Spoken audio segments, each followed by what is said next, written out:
1940. Hitler's ruthless quest to extend Germany's borders has his people at war with the world. The mobilization of armies by Britain and France proves no deterrent as the Nazis invade their European neighbors to the north and west, while extending their reach eastward towards Russia's critical oil fields. By fall, Germany's lightning war to soften England is launched, and America increases production, racing to aid the British. By 1941, the battle for North Africa is on, as Rommel's Africa Corps arrives in Tripoli. On the Eastern Front, an impatient Hitler breaks his pact with the Soviets.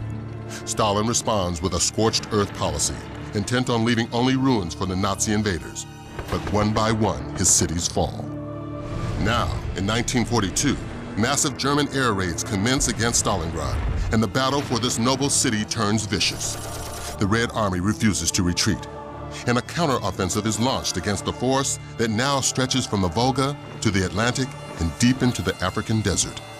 Against impossible odds, millions come forward to answer the call of their countries, their families, their lives. Is Alexander Sokolov. I thought I was safe. As a watchmaker's apprentice, I would learn the business, then open a shop of my own. Maybe get married, have children, start a life. But now our cities are under attack, and Stalingrad will put an end to those dreams. We should have known the Germans would turn on us, break the treaty. They have no honor. The commissars rounded us up so quickly, speaking of the motherland, the sacrifices of our brothers, our duty. I'm only 20, but I'm ready to fight to the death. The sight of my home, Stalingrad, infuriates me. It is as if hell itself were burning.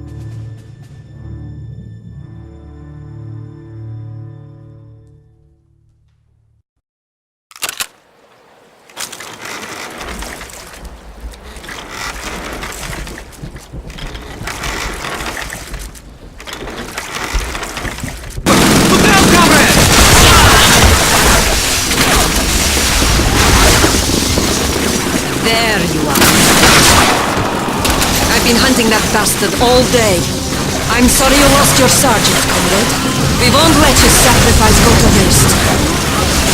I've got a new job for you. The fascists are using the view from that bunker to call in artillery strikes all over the city. We can't take back Stalingrad unless we control that bunker. You lead the men up the hill. Start by taking out the machine guns in those pillboxes. Stick to the trenches. I'll keep you covered from here. That Nazi flag must...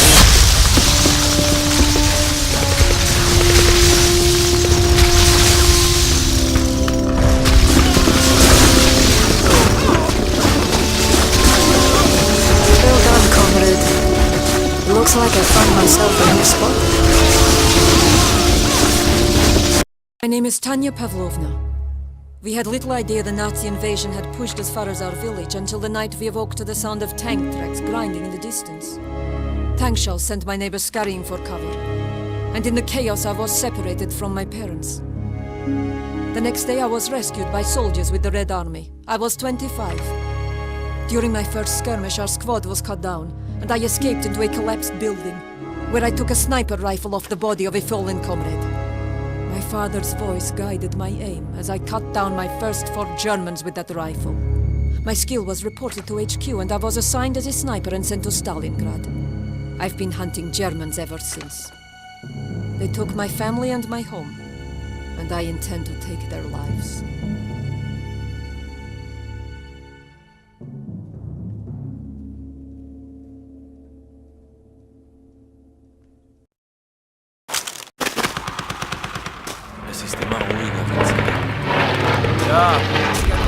You've got a clear shot. What are you waiting for? An explosion. We need something to cover the sound of the rifle. And if I shoot enough of these Germans, they'll send a tank to come looking for us. Then we'll need to cover our sapper on the street so he can place a landmine in its path. This is it. Always try to shoot the officers first. Let's relocate.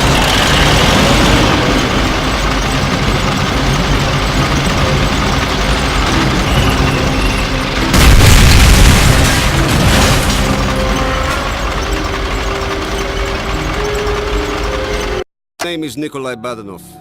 The day after the Germans attacked the Soviet Union, I left my wife and newborn son in the care of my parents and joined the Red Army. Having been a mechanic in Leningrad for years, it was no surprise I was assigned to the 24th Tank Corps. I live for the day we grind Berlin beneath our tracks. Perhaps it's this aggressiveness that won me my own tank crew and assignment in Stalingrad. While my crew and I are like family, there's another comrade who I'll be tied to forever. Her name is Tanya Pavlovna, and she saved our skins as we escaped in the last surviving T-34 after an assault on an old factory near Volgograd. But our tank soon had engine trouble, and the smoke plume was giving away our position. So we found what looked to be a safe place to make repairs.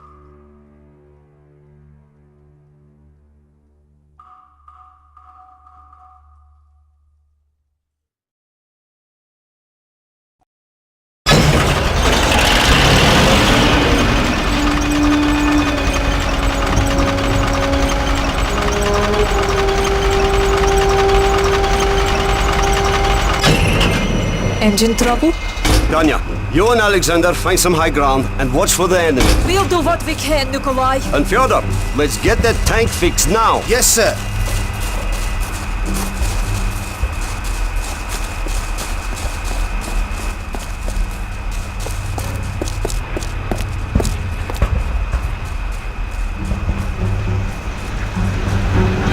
German bombers! Incoming!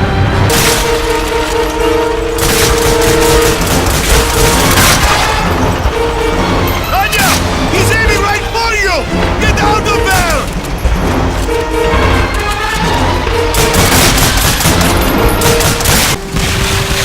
General Bellow, sir. Tank Commander Lieutenant Nikolai Badanov. Lieutenant, the situation is grave. We've been holding back the German advance with the Katyusha rockets. However, our forward observer's radio has stopped working, and we are no longer receiving firing coordinates. Their last report said the fascists were massing armor and preparing to overrun this headquarters. The observers are in the train station tower on the other side of Red Square. Take a replacement radio and get it over to that tower before the Germans make their next move. Dismissed. Thank you. The new radio. I'll take it from here, Lieutenant. That column of German armor is about to move. We need to relay firing coordinates now. New target, 5 Point Bravo. Angle 78 degrees, range 100 meters. Confirm, over. Confirm. Range 100 meters. Firing coming, over.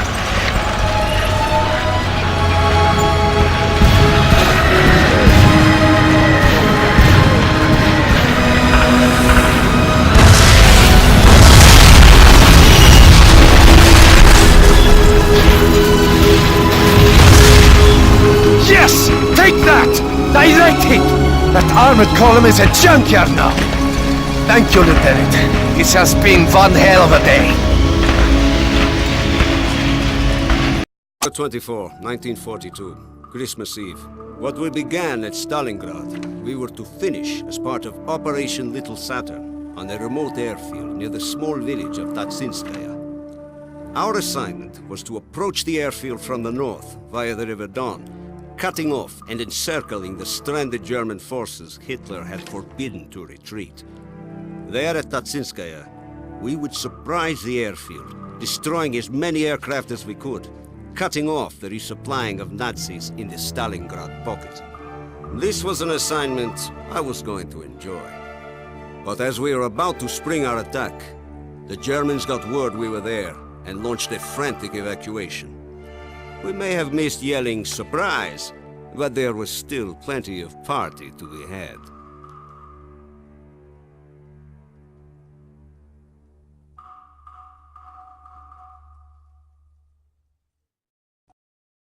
Your orders are to take control of the enemy airfield near Tatsinskaya to prevent them from resupplying the 6th Army at Stalingrad.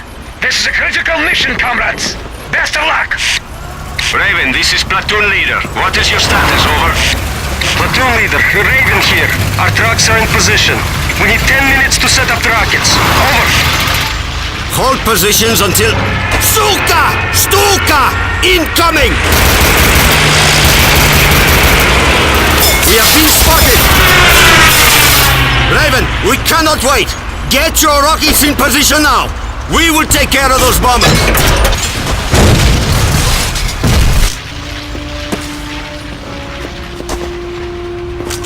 Look, this will certainly make some heads turn. Let's get back to headquarters. Nice bonfire you lit up today, comrades. That should keep us warm most of the winter.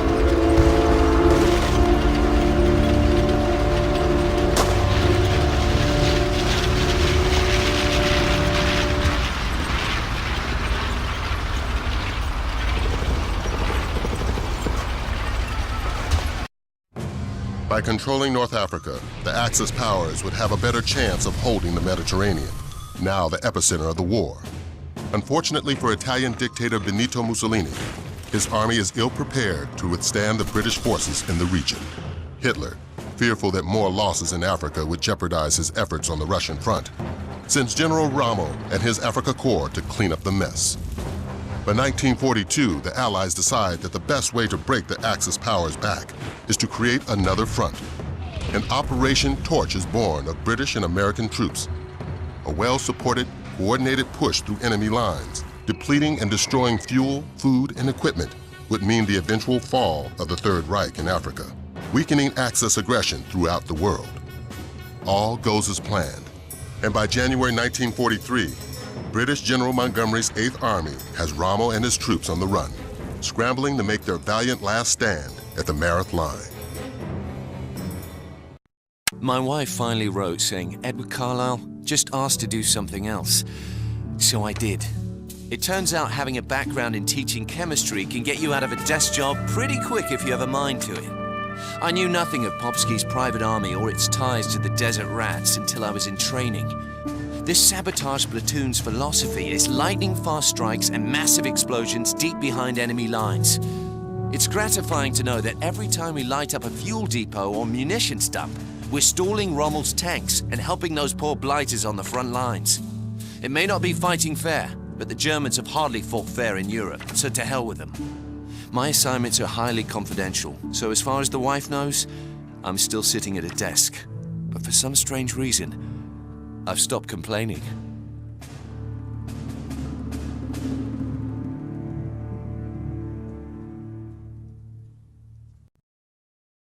Listen up, chaps. The Jerrys have a cozy little setup in this village here. Our job is to break as much equipment as possible, and then dash out before they even know what hit them. Troop B will drive the jeeps behind the Germans and pepper them with machine gun fire. I lead Troop A through town to knock out their communications and burn up their petrol reserves. Carlisle, you're the man with the demolitions. We'll cover you while you set the tank and save 4 charges. We'll have to get in and out before everything becomes all spotlights, sirens, and rifles firing. Cock your guns, wet your sights, and ride on.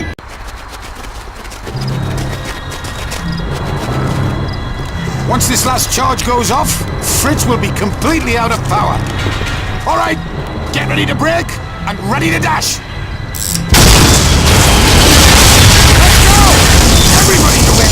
Navigating the desert like an ocean of sand, you have to know where you're going and have a plan to get in and out as quickly and quietly as possible. We do prefer it when quietly is not required. The one thing that allows us to hit the enemy where it hurts most is our jeeps. They're always loaded with enough fuel, supplies, and water to travel 600 miles at a stretch. Although unarmored, they can be heavily armed with 2 50 cal MGs firing armor-piercing and incendiary rounds. These make us quick and deadly when we need to be, able to take on German half-tracks and armored cars that outclass us in every other way. Still, this doesn't make up for the fact that you're completely exposed to fire sitting in an open jeep. And you'd better have a damn good driver at the wheel should trouble arise. And it always does, mate.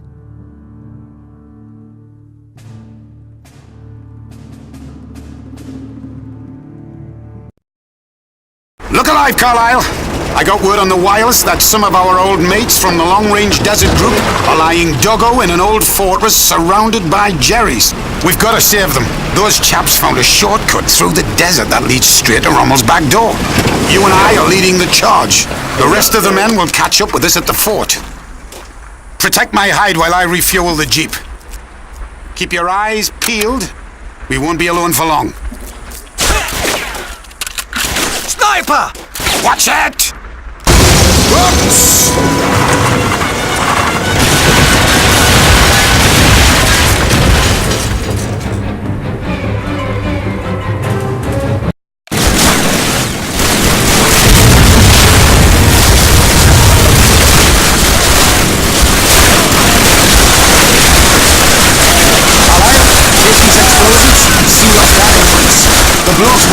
must be stuck in that far tower.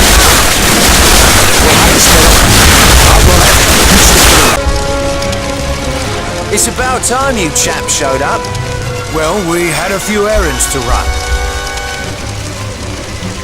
Hey, Carlisle, were you just gonna leave me out there?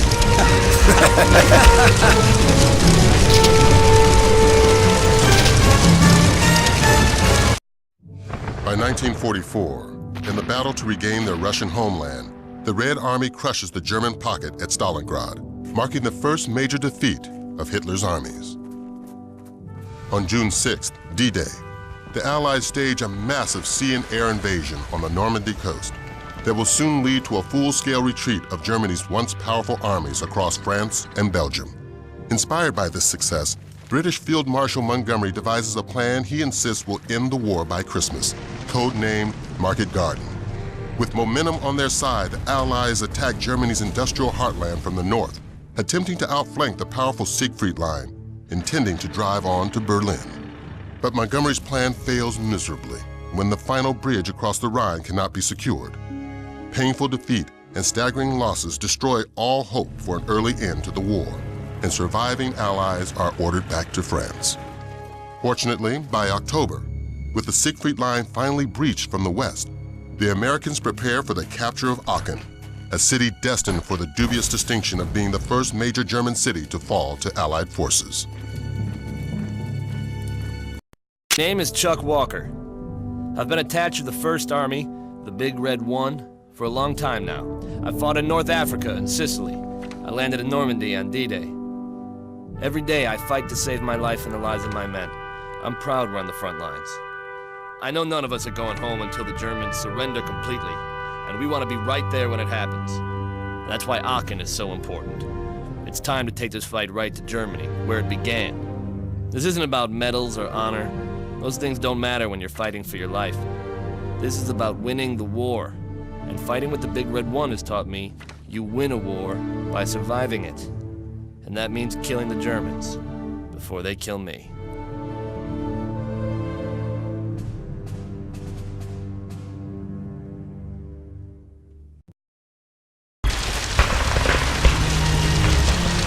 This is it! We're taking Aachen today. The Germans in the town square are cut off from their command and control. But those old buildings are solid enough to resist shelling. Orders are to escort the M12 to the town square, clearing buildings of German resistance on the way. Once we're inside the city hall, the M12 will blow the sumbitch to pieces. Stay close behind the tanks for cover and protect them from German anti-armor. We lose the Shermans and we're all dead. Let's saddle up and get it done. Sarge, some of those old buildings are too fortified for the tanks to take out. What are we gonna do about them? Relax, Benny. We're gonna knock them all down. Scratch 2 Panzers!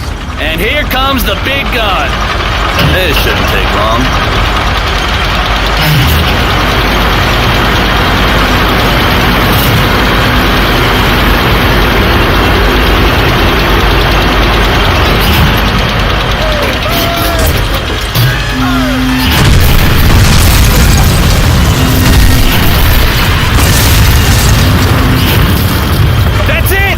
Surrendering! Aachen is ours!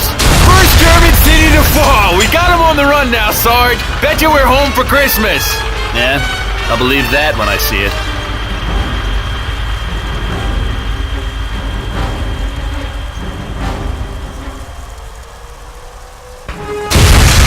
My name is Sam Rivers. The day after the attack on Pearl Harbor, me and my best friend Jim rushed to enlist in the U.S. Army. Most of our buddies from the neighborhood in Chicago did the same. I was only 18. I barely had enough time to say my goodbyes, get packed, and marry my sweetheart Maggie 3 hours before we shipped out for basic training.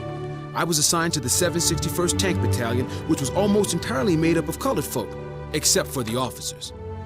We were not particularly welcome at Camp Hood, but this just drove us to build an unstoppable team and earn the respect of everyone we met. General Patton himself saw us in action and insisted we be attached to his 3rd Army and sent to Europe.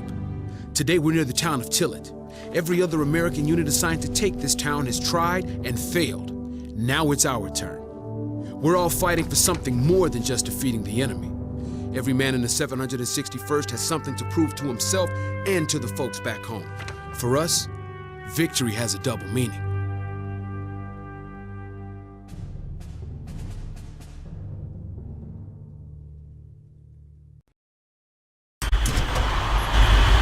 Listen up, everybody. Job today is to capture Tillet and cut the highway the Germans are using to supply the assault on Bastogne. Main force will split up and take different routes to encircle the town. You all know your teams. We're supporting V87 today, so watch out for infantry under your tracks. My squad will escort the M12s to their firing positions, then roll into town after the artillery softens them up. Main assault will begin when my group hits the east entrance to town. Let's move out, and when you see the Germans... All right. Mount up and give them hell.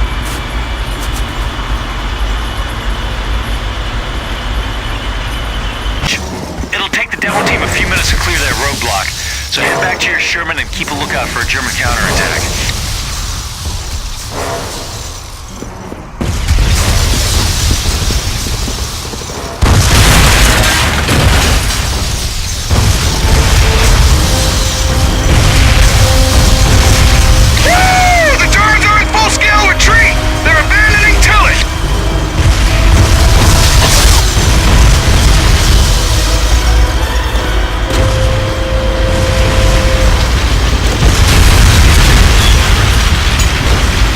Hell of a job, everybody.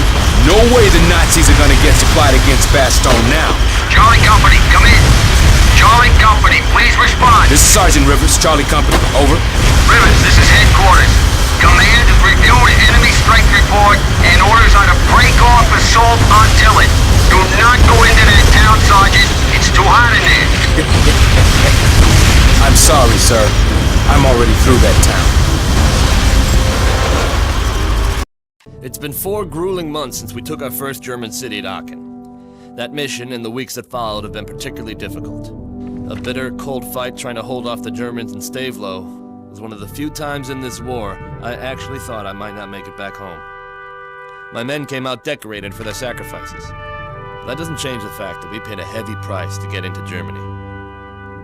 We've been hearing rumors that a bridge across the Rhine is still intact, and we're heading there to check it out. The end of this war is close, we all know that. Germany has nowhere to stay but home, and that's no longer a safe place to sleep.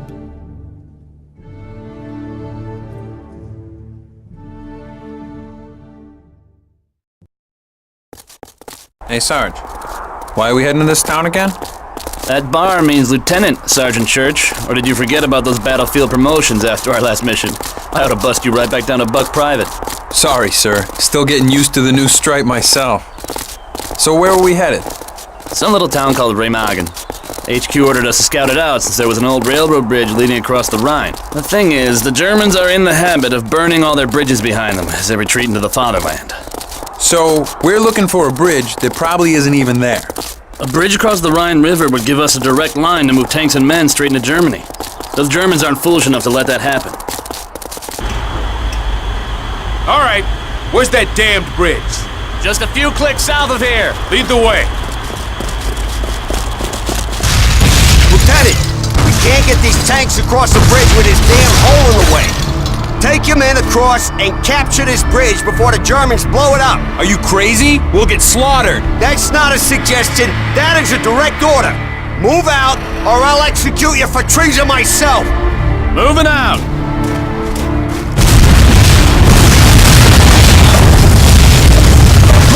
Thank heavens. See that? The bridge is still standing. Now get out there before they try it again. Move! Move! Move!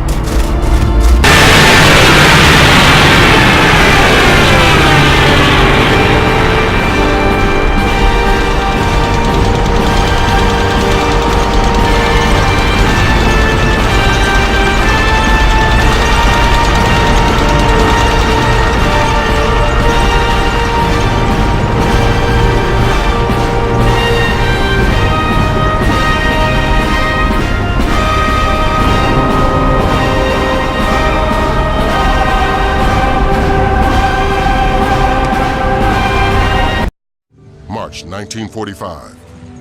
With the bridge across the Rhine into Remagen secured, the Allies pour into Germany. bringing the fight against the Nazis directly to the Third Reich's doorstep. German forces in the Ruhr River Valley surrender as the Soviets reach Berlin. The once proud, seemingly invincible German army, which had sought to usurp additional territory from neighbors as far as the Soviet Union to the western edge of Europe and North Africa, is now forced to desperately defend and hold on to its own original homeland.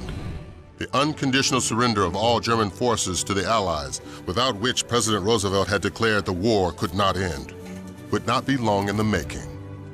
A world that had long been at war would soon be able to rejoice.